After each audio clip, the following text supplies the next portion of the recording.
South Indian menu चला बनवूया। सगळ्यात अगोदर मी तुरीची डाळ त्याच्यामध्ये हळद आणि पाणी घालून छान शिजवून घेतली। चटणीसाठी मी ओला नारळ भिजवलेले डाळी, थोडंसं मीठ आणि कोथिंबीर घालून थोडंसं पाणी घालून हे मी वाटून घेतलं।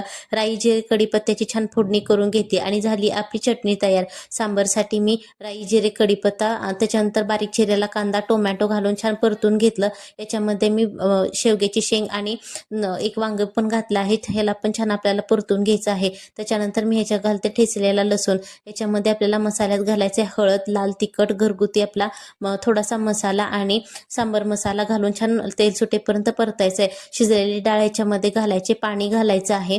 त्यानंतर घालायचे कोथिंबीर आणि मीठ। शेण शिजेपर्यंत छान आपल्याला हे उकळून घ्यायचं आहे। आमच्या घरी गुळ आणि चिंच खात नाहीत, त्याच्यामुळे मी याच्यामध्ये वापरणार नाही। त्यानंतर आपल्याला उत्तापे हे बनवून घेतले आहे। उत्ताप्याच्या पिठाची रेसिपी मी नंतर शेअर करेन आणि तुम्ही असं सांबर आणि चटणी नक्की बनवा।